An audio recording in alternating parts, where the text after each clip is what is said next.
I guess my hope is that the theater can be a sanctuary where you can come in and you don't have to think about your phone ringing or the emails or the text messages or what you need to do or all of these things that cloud our mind constantly nowadays.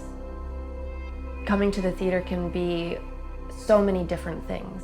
It can be maybe an escape into a fairy tale where everything's beautiful and you see a story come to life. Or maybe it's shining a light on a reality that's a harsh reality, but it's shining a light in a different way or making people think or making people talk about it. So for me, I really do believe that what I do is powerful, and I think it's important in many different ways. I'm Madison Keesler, and I work with San Francisco Ballet. For me, on a personal level, when I perform, it's also the best form of meditation, to be honest. I think it's a goal definitely in my life, and I think in a lot of people's lives, to live fully present and to really be in that moment and be with the people you're with and be in the situations and not be distracted. So when I step on stage, nothing else exists. I'm either portraying an emotion or maybe a specific character, or maybe it's an abstract ballet, but for me there's always going to be more meaning behind that. So to be able to fully dive into that world is amazing. I think my passion for my art form has really been a savior for me in a lot of ways.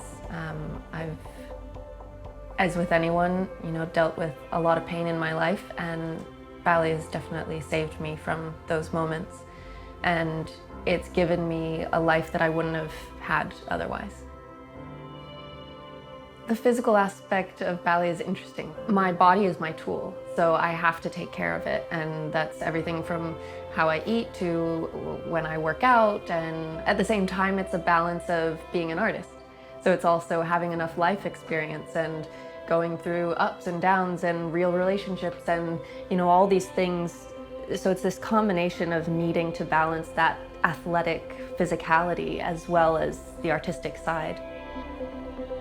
I think the biggest thing when people are watching ballet is that they can realize that there's no right or wrong. Of course there is. When you're a dancer, there's technical parts, but we're performing for the audience. So if the audience thinks it was great or they think it was terrible, that's up to them. It is an art form at the end of the day, and they get to decide what they like. But I think it is also up to the companies and up to the dancers to bring a human element to it. That's where having that honesty of performance, having a sense of purpose is really important. Because I think when we as artists only focus on the technical abilities and it becomes an in-house thing where only the top dancers know what's really happening, what's the point of doing it? We have to be able to express and say something to all the audiences, no matter if they have a lot of knowledge about ballet or whether they have very little. What we're trying to do, or what I think the goal of ballet and of dance is to express something and to say something. That could be anything. You can say anything or be anyone. It doesn't have to be one thing, but that for me should be the ultimate goal, not just the physicality of it. For young artists, I would definitely say I feel that honesty is really important. Honesty within yourself as well as within your work. It's not creating something because you think it's what you should do. It's creating art that fully feels right to you, that is something that you will be proud to present. Because it is really easy to get wrapped up in all of the technical aspects of whatever art form you're doing, but it's remembering that core purpose. It's remembering that why aspect. Why are you doing what you're doing?